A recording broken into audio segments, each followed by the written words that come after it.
Hey, what's going on, guys, and welcome back to another episode in my Football Manager series. And this is not an episode number because this is the final episode of the series, and it's a special episode as well. It's an in-depth look at the save, as I promised in the last episode. And in this conclusion finale episode, we are going to take a look at some of the intricate stuff in the save that I don't normally show you guys. So things like our finances, what the big leagues in Europe are currently doing, and stuff like that. Lots of stuff to show you, so I can't natter on for ages like I normally do, like a transfer special. So let's dive into it. It's the series finale, and let's take a look at all the things in the save which I wouldn't have got time to show you. I know, diving straight into it. Not like me at all. So here we go.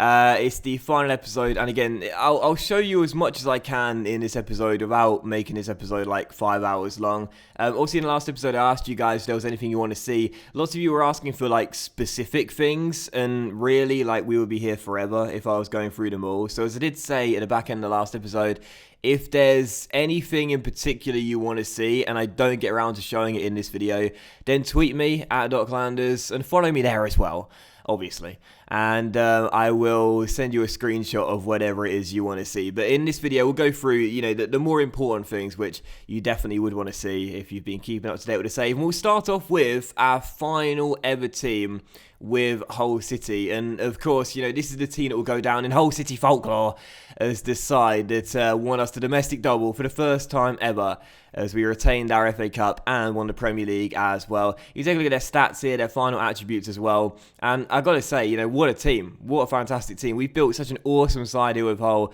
And the best thing about it is, as you'll see, so many of the players are still extremely young. Most of our team are in their mid-20s now. They're early to mid-20s. We have some senior players like Ross Barkley and, speaking of the devil, Michael Keane.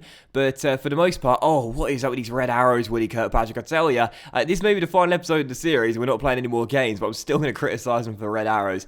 But yeah, we've got a really decent young side. It's in their early to mid-20s for the most part, and they're now coming into their prime. I feel like these players are now coming into their peak now, hence we're starting to win. But yeah, it's a great team, and going forward with about £50 million in the budget as well for the new season, I'm confident we're bringing another player like Van Dijk to make this team look even better than it currently is right now. Brian Reed, for goodness sake, mate, what are you doing playing in the training? Come on, mate, take it seriously, even if I'm not going to be playing any more games. But yeah, no, it's a great team, and yeah, I got to say, I'm pleased with this team. I built a really good one, and I don't know whether I prefer it to the Swansea team I built last year. For those who watched that save, very hard to compare the two because Swansea was obviously a lot more successful. But I feel like I kind of like this whole team a bit more. It was just a bit more fun for me. Don't know why. And also a brief look at our final free tactics sheets as well. For those that have asked, not many of you, admittedly so, and quite rightly as well. For those that have asked, I put these tactics on the Steam workshop over the course of the save. The reason I just never did that is because I didn't want to be laughed at. Like, I know it was very few of you that were requesting me I upload it to the workshop, but no, I'm nowhere near good enough for this game to be classing a tactic as worth downloading, that's for sure. But these are the free tactics we used in our final season, and well, for the final 2 seasons, or 2 or 3 seasons really. Of course, we had a 3-5-2, which I thought was going to be our groundbreaking formation after the 4-2-4 started to struggle a little bit. And it was good for a very long time, the 3-5-2. Now, as I said when I first started using it, I never really used 3 at the back formations in Football Manager, just because my team are really poor at defending, and I feel like I need as many bodies back in the back line as I can have. But the 3-5-2 worked well for a while, so that was good. The 4-2-3-1 was our original formation and tactics sheet, where I really like this one. I think out of all the 3, I probably preferred this one the most, just because I'm a sucker for keeping hold of the ball and retaining possession and knocking it around like with Barcelona. So this was really, really fun. But of course, it worked well for a while, and then it just went all wrong, and I just could not win games with it at all. And everyone knew how to counter it, and I couldn't beat any team with this formation anymore. But of course, our most successful formation was, of course, this one, the 4-2-4. We used this for the vast majority of our final season, and it's the goals galore formation, the 4-2-4. What is going on there? It's the goals galore formation, this one. It's just, we scored 108 goals in the Premier League using it, and it was just all about offense, man. It was offense, and it was great. So those are the 3 final tactic sheets we used. And again, I'm definitely not adding these to the workshop, but if you would like to use them yourself, then you see the instructions, you see how I got it set up, and maybe you'll have a lot more success than me. So as for a brief look at our final competitions overview, you would have seen this in the last episode, but of course we did indeed win the Premier League title. For those that are just coming back for the series finale, we won our Premier League title, our first ever Premier League title last season, scoring 108 goals in 38 games, winning 27 of them, and amassing a points total of 88, which I thought was really, really impressive for Hull, and the most amount of points we've had in the entire series so far. So yeah, no surprise we won the title. Obviously, that was a bit of a needless thing to say. But yeah, we won the title, which was great. And again, the last episode, well, we did set a new record in the Premier League era for goals in a season. Now, of course, rightfully, the game did point out that actually in the first division, if you will, the old first division in English football, Aston Villa scored the most amount of goals in a season with 128 in the 1930-31 season. And no, I'm not old enough to remember that one. But yeah, admittedly, the record for the most amount of goals was a Premier League record and not an English football first division record, but still he set a new record, you know, in my mind, so I'm pleased enough with that. And those that played well in the season, where do we have the top scorer? There we go. Donnelly won the top scorer's golden boot with 46 Premier League goals in the season, a new record by, I think it was 9. Dybala, I think, set the record a few years ago, 37, and Donnelly scored 46 goals this season. He also had the highest average rating in a Premier League season ever with 7.94, and Eric Van Dijk also got 21 assists, and Dybala came in second with 12. Now, I absolutely love that. 2 of the top 3 in 1 and 2 were Hull players for most assists in a season, and when we scored 108 goals, that's not that much of a surprise, but still pretty impressive, I'd say. And Donnelly picked up 13 Player of the Match awards as well, but Raj got nowhere near the clean sheet Golden Glove award. How many clean sheets did he get? Because he didn't even get onto the top 3. How many clean sheets did he get in the season? He got, let's see, 9. 9 clean sheets in 36 games. Now that goes to show you how our final season went. It was all about offense and scoring goals, and we could not defend for toffee like throughout the entire series. And whilst we're on the subject of talking about the leagues, let's go around Europe and show you some of the big leagues in European football. Now, some of you guys have been asking me for like how your teams have been getting on, like in the Turkish league or whatever, in the Russian league or whatever. Unfortunately, I can't actually show you like the in-depth look at the league tables of those leagues because I don't have the leagues currently loaded right now. The only leagues I have are the current top 5 for international reputation. So of course, you've seen the Premier League. This is how the La Liga has been getting on over the years. Barcelona won their first league title to save, actually, which is quite interesting. Finishing top of the tree with 88 points, and Real Madrid finishing second. They were the winners last year, and Atletico in third. We shall quickly take a look at the German Bundesliga as well, and Borussia Mönchengladbach won their playoff, which means Park Young-Yu, only the first leg. Augsburg is still turning around in the second leg tonight, but Park Young-Yu's side finishing in 16th place, just about managed to keep himself in the playoff, and it looks like they will stay up, or so you would think. But that's the Bundesliga title, won by Dortmund once again. Now, obviously, Borussia Dortmund in this save have just been tearing things up. It's now their sixth, actually, when it goes through, 6th straight year of winning the title. And this is why I said Dortmund are the best team in the world right now, I would say. They are just on fire, and some of their players, I mean, you've seen Tim Kugler. He's one of many amazing players in their side, which makes it all the more surprising and shocking, I suppose, that we beat them so convincingly in the first leg of our Champions League round of 16 tie. Less said about the second leg, the better. But also, Ligue 1 as well. This is won by Paris Saint-Germain, as you can see. Oh, it's another playoff there. This is won by Paris Saint-Germain once again. They've been dominating just like Dortmund. Monaco won the first 3, but since then PSG have reclaimed their throne, and it looks like they're not going to let go anytime soon. And Serie A, as you can see, was won by Juventus. Napoli managed to get a gap in between, as did AC Milan in one season for their dominance, but it's the Juventus show in the Serie A for the most part, really, and that's not a real surprise. Oh, Juventus won it last year, not this year. True, into the current season. Oh my, whoa, what's happened to Juventus this year? Wow, that's crazy. Juventus pretty much every year have been in the top 3, haven't they? They've finished outside, well, they might have got one game to save their season and finish in the top 3. Wow, Juventus every single season in this save have finished in the top 3. I'm pretty sure that's true.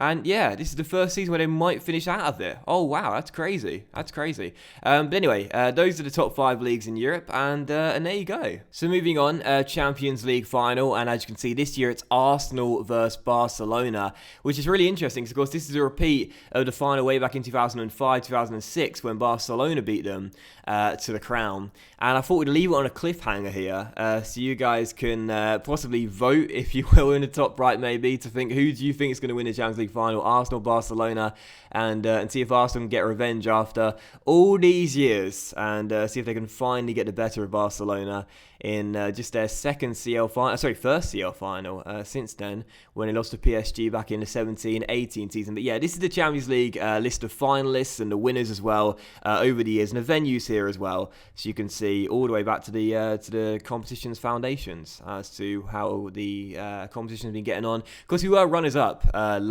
season before last, which was such a shame because I thought we might have done it when we went 1-0 up in the final. But sadly, that was the best we did in this series. Runners-up in the Champions League final, and our arch-enemy United beat us. That was a shame. And a few more competition roundups, if you will. This is the Europa League.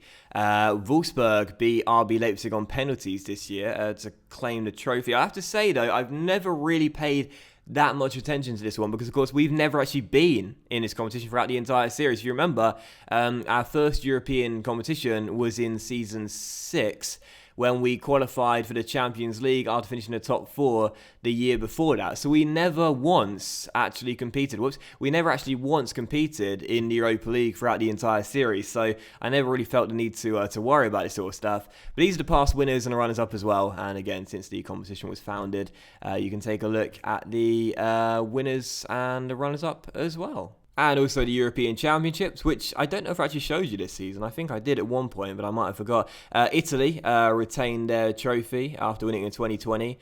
And of course, as we know, Portugal beat France in last year's Euro 2016 final as well. And as for the World Cup, of course, you guys were aware of this. Portugal won it the first year in 2018, and France won it back in 2022. Who would win it in 2026? Not entirely sure. Very hard to tell who's the best nation in the world at the moment, to be honest, because it's just full of new gens and regens, and many of which I don't have that much experience with. But yeah, France were the last World Cup winners. Now, moving back to matters just regarding Hull, I now want to show you my backroom staff here at the KCOM Stadium. Now, I will give a tip or two in this video, but I don't really like to give that many tips in this series because, as I say before, I'm not very good at this game. I'm alright, I'm okay. I've obviously played it. My first full game was Championship Manager 4, very long time ago now.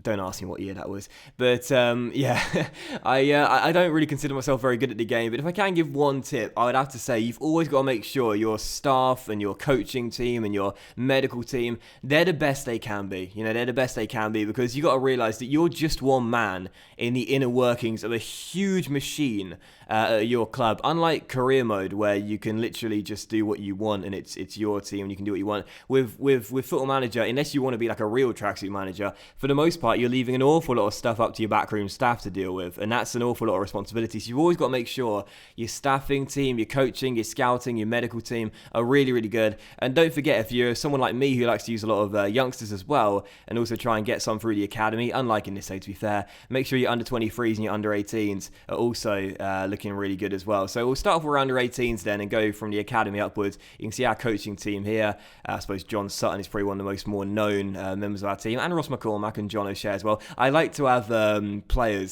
former players in my backroom staff. I don't know why. It's just quite fun. But that's our under 18s team, and we have a medical team here as well. I always forget you have to keep on doing that to show the mental attributes as well. I won't show the medical team for the under 23s, but the under 23s, I just showed it, brilliant. The under 23s medical team as well. I could use someone there. Oh, I haven't got a sports scientist. Oh yeah, someone poached my sports scientist midway through the season, didn't they? And I forgot to fill that position. My bad. But yes, our under 23s team in the coaching department as well, with Valencia probably being the most known for you guys as well, and of course our coaching team as well.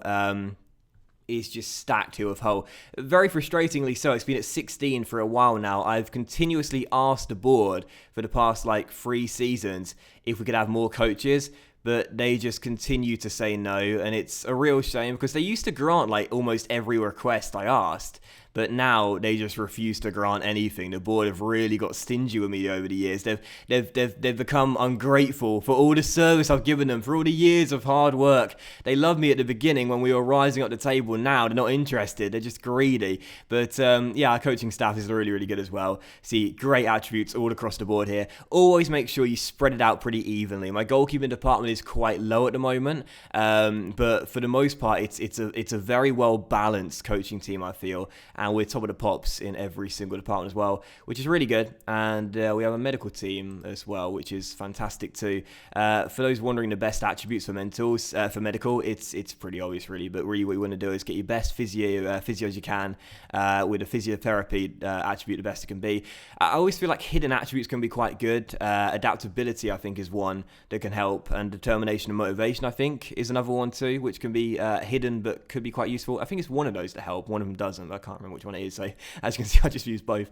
But yeah, the physio team's quite good as well, and that's my backroom staff. So that's the coaching, and now it's good to scouting. Now my scouting team, as you can see, is fantastic as well. The 3 key attributes for scouts are adaptability, and the main 2, which is judging player ability and judging player potential as well. The attributes speak for themselves, really, so I don't need to go into detail of that. But my scouting team is very good, and as I always say, like along with the coaching as well, make sure your scouting team is the best it can be as well, because now I normally find my players through manual searching, but I mean, you saw towards the back end of this season, we've actually agreed a free transfer with this guy, Xavier Marquez, because my scout found him. Now, I never would have found, well, I might have done, but I probably wouldn't have found this guy had my scout not found him for me. So make sure your scouting team is really, really good, and make sure they're continuously out on missions as well. There's one thing that I've always thought would be a great feature for FM that I really hope they add in one day, but I really hope that one day what they can do is when you've signed a player based on a scout recommendation, like this guy for example, and his ability was unmasked by the scout, I really hope that once you've signed them, somewhere on their player information page, probably not on the player's information page, but somewhere here you'll be able to find what scout actually unearthed this gem for you, because that'd be really cool, so you know what scout has been responsible for finding like half your team or whatever. But yeah, always make sure your scouting is out on missions. Send them out on missions to competitions, countries, regions, the world if you want. Make sure they're constantly scouting and they're a good team as well. That's what I got right now, and that's how I find so many of my quality players. But of course, as I did mention there, I do find quite a lot of my players through manual searching as well. I would probably say I find about 33% of my team via my scouts alone, and 66% by individual searching myself. So that just goes to show you, a third of my team has been bought courtesy of my scouts doing the job for me. But individual searching, manual searching as I call it, that's something I definitely encourage as well, because it's all well and good having a great scouting team going across the world and finding you these players to take a look at. But if you're looking for a specific player for a specific role, never underestimate the ability of filters. You know, like seriously. I've found, like, again, 66% of my players, I would say, through doing this. And really, if you just want to look for a player that can really help you, like a young player coming through, or a player specifically for a role you need to fill right now and needs to be good enough right now, then just set aside like an hour or two of your time taking a look at the players you wanted. So for example, if I was looking for a young centre-back that, you know, has all the attributes in all the key areas, it's so simple for me just to go to this age, you know, at most maybe like 27, for example, so they're, you know, not going out their prime yet, or 28. Then look at their individual attributes, which are the most important for me in a centre-back, which are positioning, tackling, heading, marking, and strength. And just go ahead and individually search for them, and you'll be able to find the ones that you are looking for, just like that. And it really is that easy just to find the players you want. It shouldn't be that hard for you to find the players you're after. I get questions all the time, you know, how do you find such great new gens? Just be prepared to put the hours in doing this yourself. What am I missing here? Tackling, heading, mark, strength, positioning. No, that's right. Just be prepared to put the hours in like this, and you will find the players you're after. It's not really that hard. Just give yourself like an hour or two, sit down, look at the players you want, and you'll be able to find all these class players, most of which will probably have scout recommendations, and you'll be able to look at the players that you think are best suited to your club, get the scouts on them if they're not already, and then buy them if you want to. It's that easy. Now, I'm not going to show you the training because I rarely ever bother with it, to be honest, but we are going to take a look at a few more detailed things as well in this save. Now, I'll show you the staff, I've showed you the team. Now let's take a look at the boardroom, if you will, and you can take a look at how my board currently view me. at the team. As you can see, it's very, very good. My percentage is quite high, 66%, very secure in my job security. And for the most part, the club's looking really good.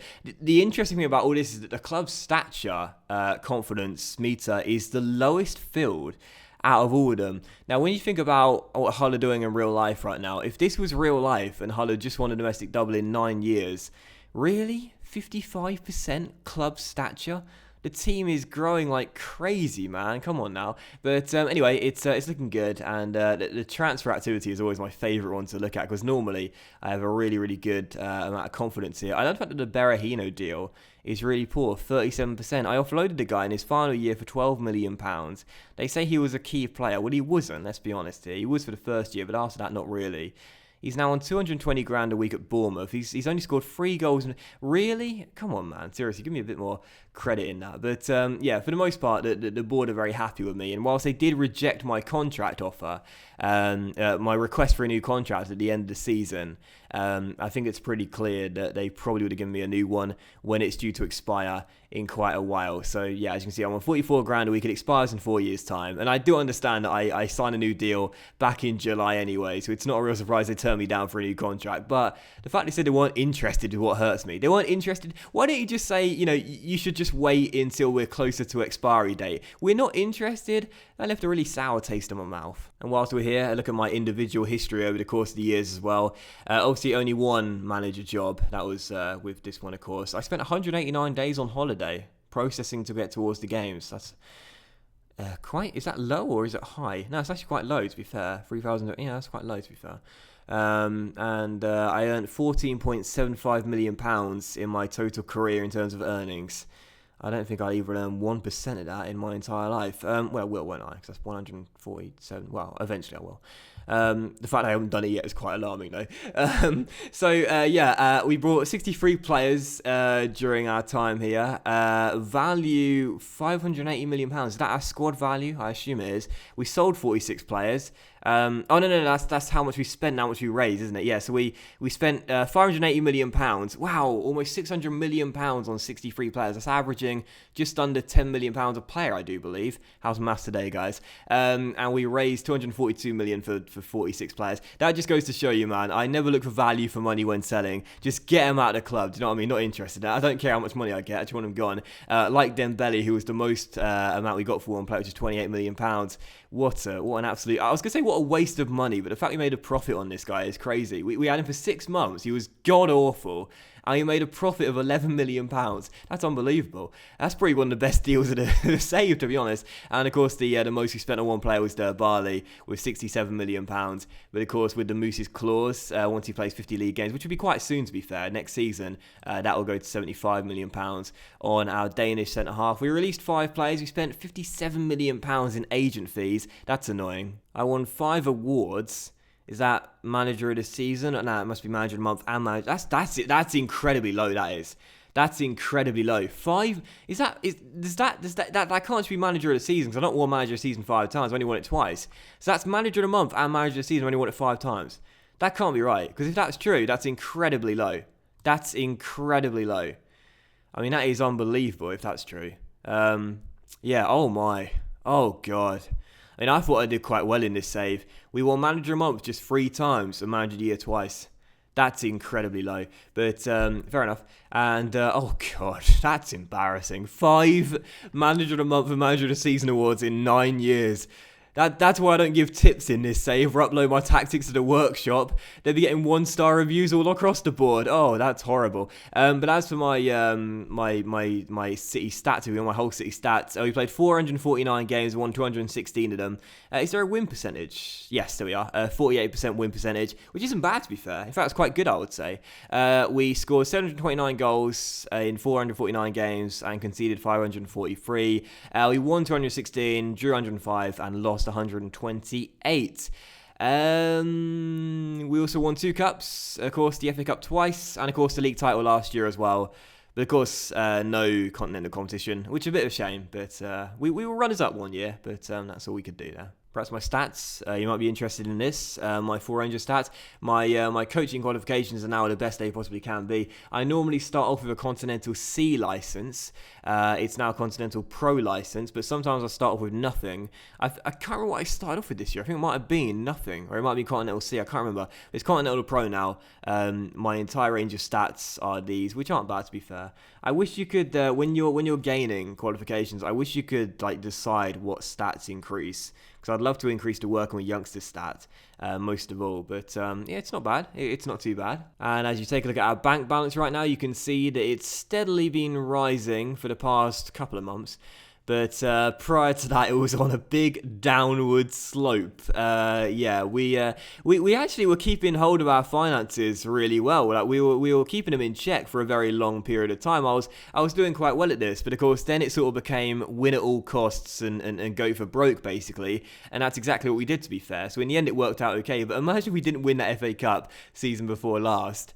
Oh man, that would have been really bad. We spent all that money, we had no silverware to show for it. But it's gone up a little bit, but of course the main expenditure right now is transfers and of course wages as well. We're on course to fail the FFP wage rise regulations. That's mainly due to the Moose getting 200 grand a week. But yeah, our finances aren't that bad. They're not in the red. That's the most important thing. They were looking like they were going that way for a while. But it's okay for the time being, and £52 million for the new budget for the new season if we were to come back, or if you guys would like to play the save after we are done. So yeah, that's our expenditure, that's our income, and that is our finance section in detail, and also in summation for you as well. Now I know normally, as I said there, I do have quite a tight grip on my finances, but again, it was win or go bust. It was win or bust, win or go broke. Like we had to win. And that's why the finances depleted big time. But I know for the most part, like if you watched my Swansea save last year, normally I'm really good at keeping things in check. But I was just fed up of being the bridesmaid. I wanted to win for once, and finally we did. But anyway, a look at the club overview as well, the club information too, and you can see the favoured personnel, the icons and legends as well. Abel Hernandez, favoured personnel. I can't remember whether he was a favoured personnel when we came in or whether he became favoured personnel due to his heroics in Season 1. Now, just real briefly on this, for those that haven't watched the save since the beginning, this guy in the first season was the hero we needed. He scored, 20 goals in 38 games. And, I'll be honest here, this guy basically single-handedly kept us in the Premier League. Then the next season, he wasn't quite as good. He was all right. It was still pretty decent. Wasn't quite as good. And gradually got phased out of the team so Donnelly could come in. And then eventually was sold to Wolves for £5.5 million. But by this point, his career was basically done. And he's been spending his time in the MLS playing for Houston Dynamo over the past few years. And yeah, Abel Hernandez, favoured personnel, and rightfully so, because this guy saved my job in Season 1. I should not have treated him as bad as I did, but at least he was on the favoured personnel list. And maybe one day, like if you guys play the save, you can bring him back as a coach when he finally retires. But anyway, I was favoured personnel too. I was just ahead of him after winning 3 trophies in 9 seasons. Ruggiero and Time were ahead of me too in the favoured personnel list. And on the icons list, one more player, and that was Brian Donnelly, who's now top of the icons list, and one step away from becoming a Hull City legend. It would have been so fitting had we ended the season with Donnelly becoming a legend, which he definitely deserves at some point, because there's a reason why Hernandez got phased out and this guy got phased in. Look at the guy, man. He's an absolute monster. 46 goals in 38 Premier League games. Unbelievable. But that's our club general section, and our facilities you can see here as well. Now, just real briefly on this, I never mentioned this, but when I signed my contract at the start of the season, I made a request to the board that we build a new stadium. Now, I distinctly remember them saying to me, that seems like a fair request, but nothing's happened since then. Nothing's happened since then at all. So either I made that up, or the board are just lying to me. That's when they smile in my face, and totally lying to me, because I mean seriously, like seriously, like they told me that seemed like a fair request, and it is, because we never increased the size of the stadium because it's owned by the council. I don't think they'll allow us to do that unless we buy the stadium, and I'd rather build a new stadium than just buy it and increase it to its capacity. But the board never did anything, which is kind of annoying. But that's our look at the facilities as well.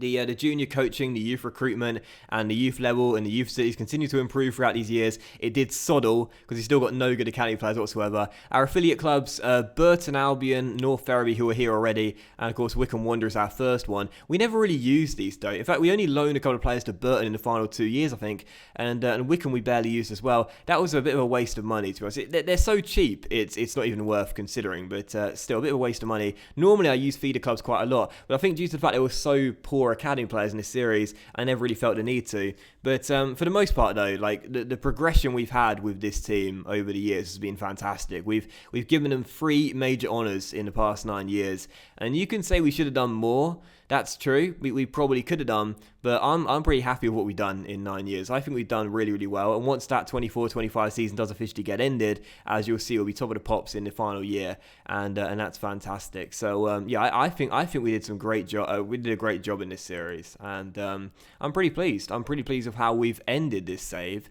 because the future's still very bright at the KCOM Stadium, or wherever Hull want to play if the ball want to get a move on. And as we did briefly touch on our young players there, this is how our academy is currently looking. It's god-awful. I mean, seriously. This has got to be, and quite seriously, I mean this as well, this has got to be my worst save ever for academy players.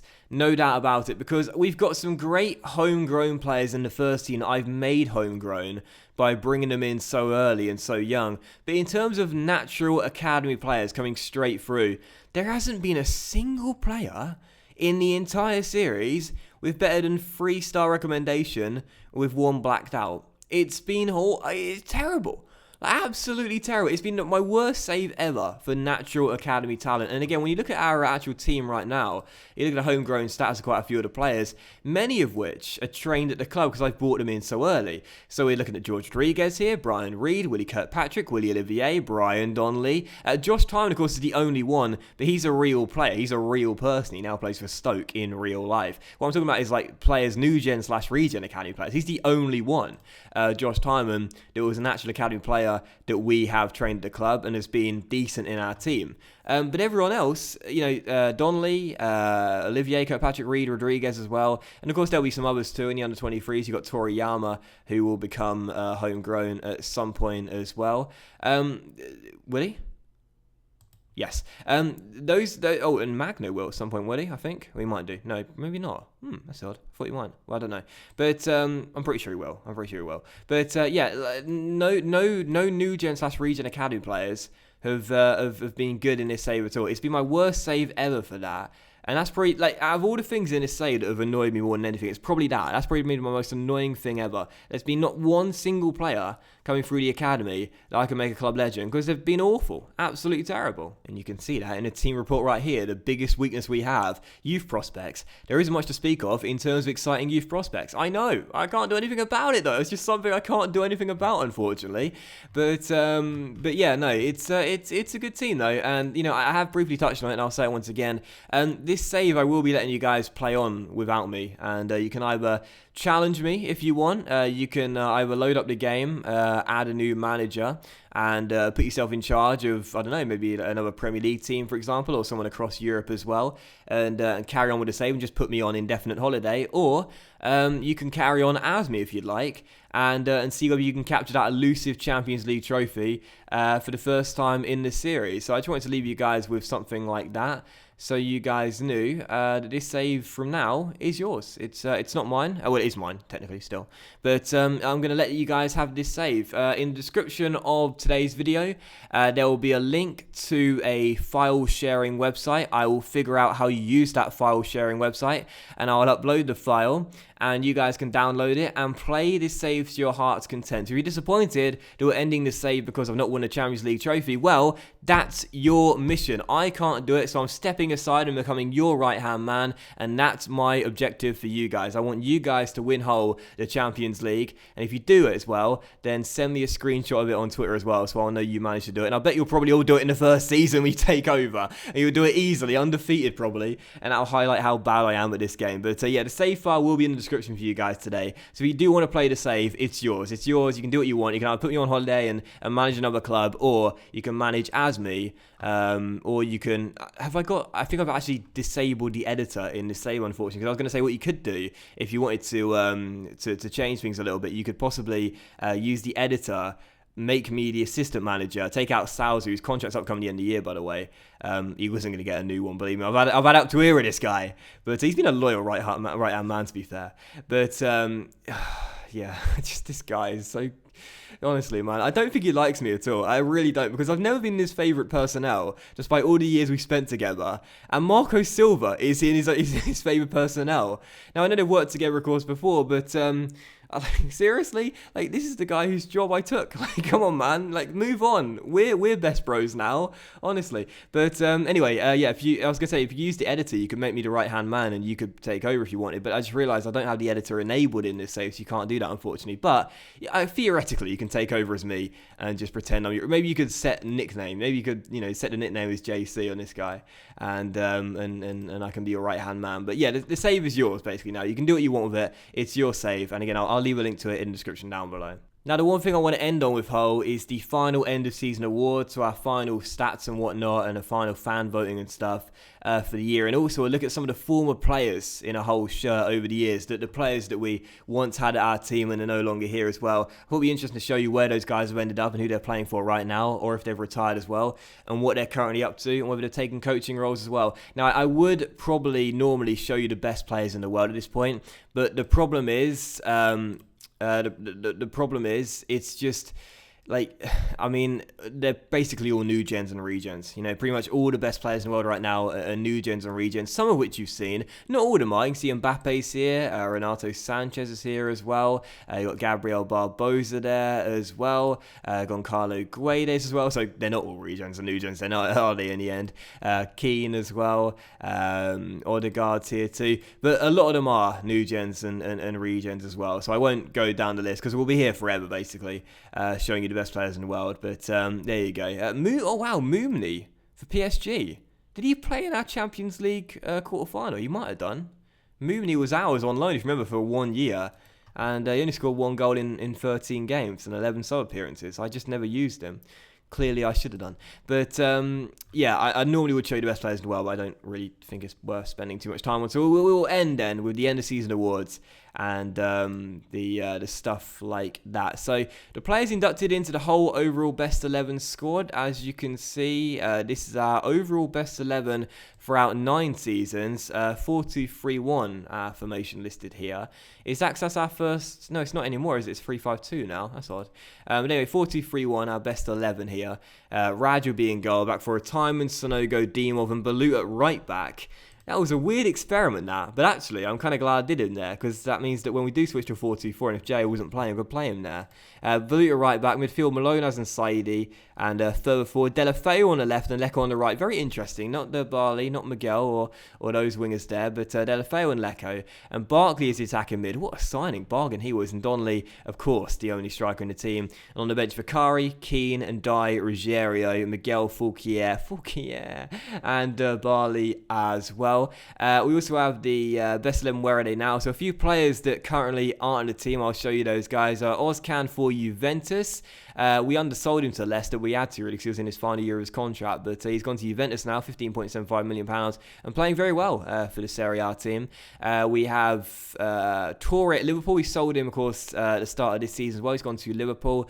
Iñaki Peña is at Valencia now. Did he go on a free there? Oh, that would have been a bargain. 1.4 million. We had him for a year on loan. He was actually quite good as a backup for Raj. And for a while, I was thinking he could become our number 1, But he's at Valencia now. Oh, that's a bargain. They got a bargain there at the Mestalla. I wouldn't mind him for £1.4 million to challenge Vicari for a seat on the bench. Fulquier, Dimitri Fulquier. He's one of my favourite signings in FM on YouTube, no doubt. Because I don't even know how. I was talking about earlier about manual searching and scouting. I don't know how I found this guy. To this day, I have no idea how I found him. But he gave us years of good service. else to cake on. 4 straight years of consistency, and that's what I love to see. Dimitri Falk, yeah, just an unsung hero at Hull. Then he moved to Lyon. Everything sort of went wrong. But either way, Falk, yeah, what a little legend. If he takes a staffing role, I'd like you guys to bring him back for me. But I liked him, and of course Ndiaye as well. The captain Alfred Ndiaye was our captain, but of course his contract was up at the end of last season, and or season before, sorry, and we sold him to the Borough 250 grand whilst we could. And yeah, good old Alfred Ndiaye. I really liked him. He was our first marquee signing, Ndiaye, and he was a bit of a legend. Oh yeah, and Delafeu's at Reading as well. So there you go. And as for the end of season awards, as you can see, Donnelly, for the first time ever, this is why I came back for this, won Fans Player of the Year with 64% of the votes. Now, I don't know why this guy has been overlooked so much in the fans voting, but finally, in the 9th year, after scoring 54 goals in the season, he finally won Fans Player of the Year. Finally. So there you go, Brian. You know now, if you want to be Fans Player of the Year, you know, despite consistently being amazing throughout the seasons, you have to score 50 plus goals to be Fans Player of the Year. But Donnelly was Fans Player of the Year, Ruggiero in second place. The fans love Ruggiero, don't they? And Van Dijk in third with 9%. So Donnelly really swept the board in the voting there. N'Golo Kante won goal of the season. Let's watch that together. I remember this one. It was against West Ham. Van Dijk chips it to the edge of the area and he half volleyed the ball into the top corner. Oh, look at that. N'Golo Kante. Best player in the Premier League. Alright, so Kante won goal of the season. Van Dijk was signing of the season. Not a real surprise, £43.5 million. Although I thought Jo was actually very good as well. And I'm loving his training as well. He's my player of the year for that alone. But I thought Jo was very good at right back. Of course, assisted the game winner in the FA Cup final as well. But Van Dijk, rightfully so, was the player of the year though. £43.5 million. Absolute bargain. 16 goals and 33. And 21 assists as well in the Premier League. This guy was an absolutely fantastic complete forward. He's currently learning from Bali right now, by the way, in a desperate attempt to get his determination up before he becomes known as established in the squad. And therefore you can't tutor him. But it's up to 12. I don't think it's going to grow more than that, sadly. But that's better than what the 10 it was on at the start. And Donnelly was also Young Player of the Season as well. Few would have tipped Hull to achieve more than continental qualification at best heading into the season, but the Tigers confounded every expectation by finishing top of the pile as unlikely champions. That's by The Observer, as of course we won the title this season. Admittedly, we were quite disappointed to lose in the Champions League quarterfinals to PSG, but that was the objective the board set us anyway. But of course we won the Premier League, won the FA Cup, delighted with that. Wasn't bored about the EFL Cup. The board didn't care either, as we lost to City in the semis. West Brom ended up winning that, by the way. And the Community Shield, of course, we lost to Manchester United. And we filled our stadium 100%. How about that? Absolutely love that. It's rarely ever 100% for me. It's normally like 99, 98%, but 100%. Lovely job. And a moment to forget was, of course, the embarrassing 3-0 defeat against Arsenal, where Donnelly missed about 8 great chances, and that was a big shame. And, of course, match of the season was our 4-2 victory over United, where we finally beat them for only the second time in the save, but it felt like the first time in the save because I don't even remember beating them before. We beat them 4-2 anyway, and that was definitely match of the season. That was an unbelievable game, and probably match of the series, actually thinking about it. That was fantastic. Now, I've done my team meeting, so that's good. I've told the boys next season we can qualify for the Champions League. And I think, oh yeah, I was going to show you the players that have retired as well, and some other players too. So Cameron Carter-Vickers right now is still at PSG. Of course, we sold him many years ago after 3 years, due to his release clause getting met by PSG. So he's still in France. We have Tammy Abraham at Stoke. You guys are already aware of that. And Jordan Ibe, by the way, Aston Villa. He set a new record for Premier League assists in his first year with 21. Barley's now matched that this season with 21 as well, but that's pretty crazy, right? Second season, sorry, not first season. And Diet Bar, as you knew. Delafeu's still at Reading. Obiang now is at Toronto FC. This was a really good bargain back in the day. Then sold him to Juve a couple of years afterwards, and things went downhill for him. And Kyle Walker-Peters at QPR. Tom Heaton is a goalkeeping coach and currently employed by no one. Thomas O'Marlin has retired completely. Robert Snodgrass is an assistant manager, and he's employed by no one as well. And Radamel Falcao has retired completely as well. Gareth Bale, by the way, retired straight after our season with Hull. I don't know if I showed you this or not, but I'll show you it again anyway. Gareth Bale retired straight after our season with Hull. I mean, when you look at this here, Southampton bursts onto the scene, 5 goals in 40 games as a real young prospect, snapped up by Spurs. What a fantastic player he was at White Hart Lane.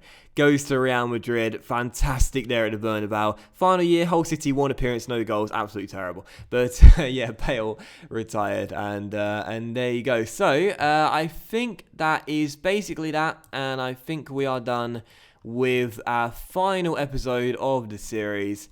And thus, that is that. So I want to say a massive thank you for watching this series, guys. I really do hope you have enjoyed it. It's been, without question, one of my favourite saves ever. Not just on YouTube, but ever. I've really enjoyed it. I think the reason I've enjoyed this save so much is because I know you guys have enjoyed it as well, but also because this was such a difficult save for me. You know, with Swansea, if you remember, we started off poorly, but once we started winning, we won everything. You know, we were really, really good, and of course we ended with a Champions League win, which was fantastic too.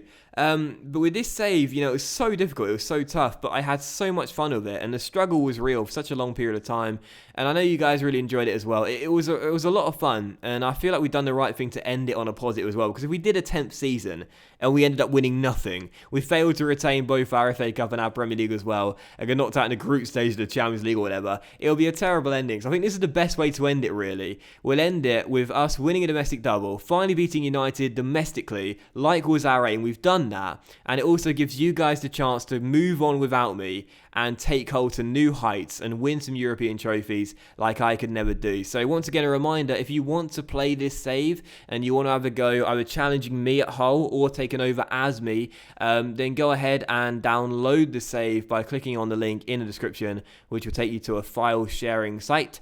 And yeah, it's all yours from now. I leave you with it, and I hope you guys have as much fun playing the save as I did playing and bringing you it as well, and entertaining you as many days as I possibly could. So thank you so much for watching, guys. Hope you have enjoyed it. If you have, then please do leave a like. Once again, I appreciate your support throughout the entire save.